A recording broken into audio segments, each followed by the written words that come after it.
What's up, guys? Welcome back to Three Pedal Devils. Today we're installing a new Brat seat on my 1973 Yamaha TX650.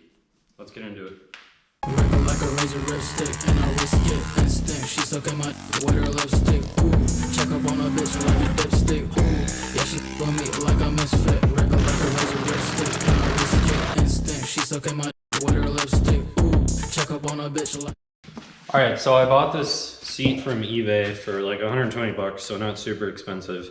And there's a couple issues with it so far. First is it does not match the frame style perfectly. It's pretty close, but it's not spot on. And I think I'm just gonna deal with that for the time being because I do plan on making a custom seat eventually.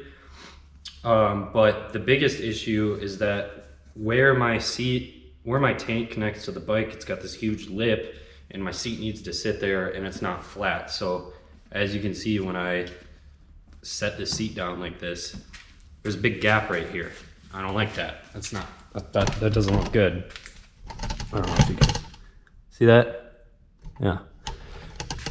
So my thought is, and I have no idea if this is gonna work, it's probably gonna ruin the seat, but we'll find out. Like I said, it was cheap on eBay.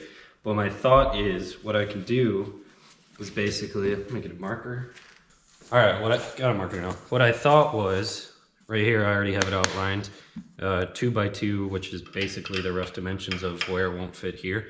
But I thought is, I want to cut this out so that I can lay it over it, but then the leather right here won't have anywhere to connect to, so it'll be loose and floppy, and that won't be good. So I thought what we could do is drill out this rivet and then basically cut slits along this, like so, wide enough that I can still rivet it, and that way when I put the seat on, the slits will allow it to bend upwards and then fit around it perfectly. And then once it's bent in place, I can re-rivet the leather back onto each little ribbon that I cut. I don't know yet if I'm gonna do it like straight like this or if I'm gonna do it kind of like in a shell kind of way where it's like out, you know? But that's kind of my thought process so far. So yeah, let's get into it, see how it turns out. Hopefully it works. I don't think it's going to, and I think I'm gonna ruin this seat, but there's no returns on it when I bought it, so whatever.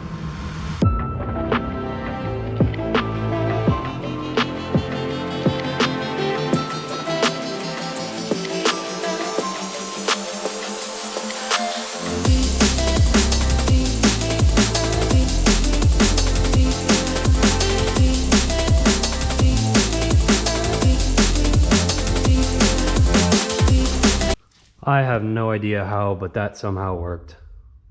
It's laying flat now. I mean, there's just the slightest little gap, but I'm okay with it. Now I gotta do the tricky bit, which is putting it back together, and I've never done stuff like this, so let's see how it goes.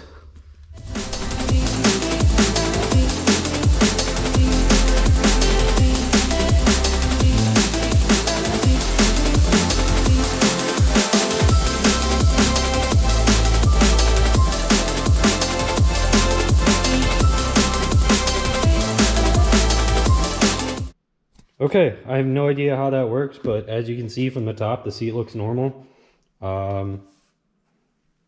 Yeah, pretty shocked. It's all done now.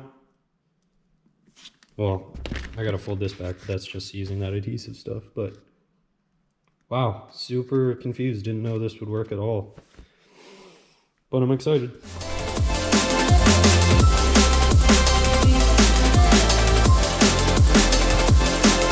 Okay.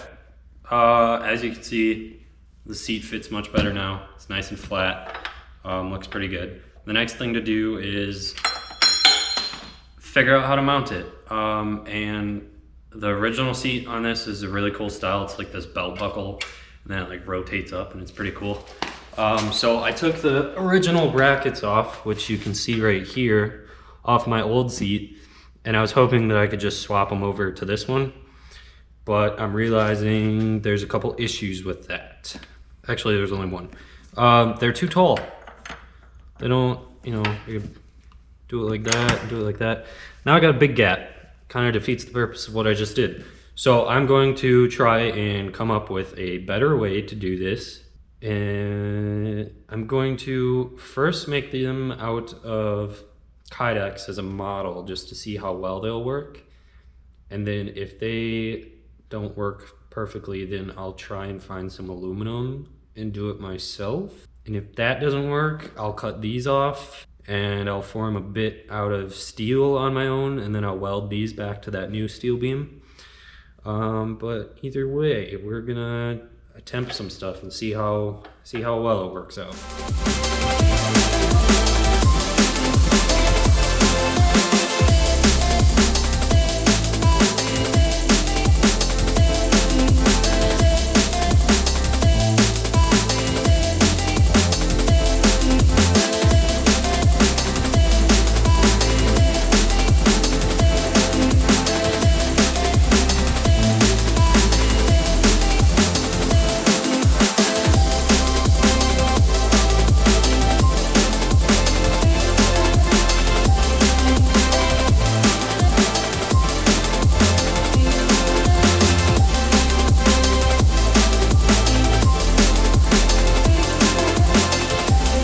All right, so again, I forgot to film the final bit for the seat video, but I have it all done now.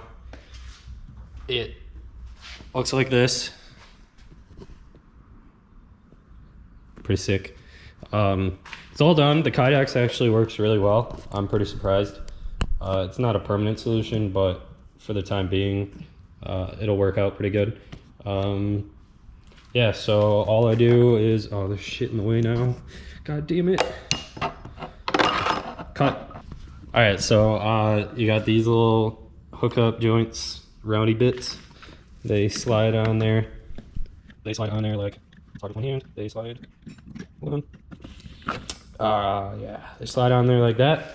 Seat folds down like that, so I can access that stuff. Folds over. And then we got this little clippy thing, and I've never done this with one hand. It's hard. Willie, come take this. Take what? I can't do this with one hand. So yeah, so Willie's holding it now for me, but the alignment's not perfect, but clips in like that.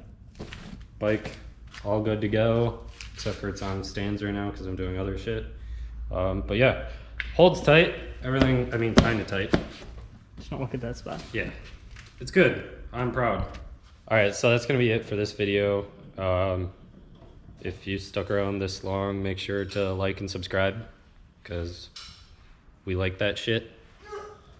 If you're interested in the seat, I'll put a link in description. It's a really badass, cool seat for literally only 120 bucks, which is actually really cheap, and quality's not bad. I guess we'll see a year from now if it's faded and stuff. What else? Go watch Tao Tao videos. If you don't know what the Tao Tao is, we have a ton of videos on it, and it's literally the best motorcycle you can buy. It's Chinese. Yeah,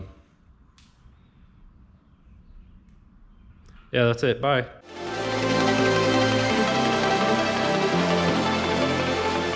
That's it? Well, I'm gonna end it. I just don't need you to film it. End it. End my life? Yeah. Yeah. Now? Yeah, on film, yeah. Okay. Alright, so now I'm gonna end my life.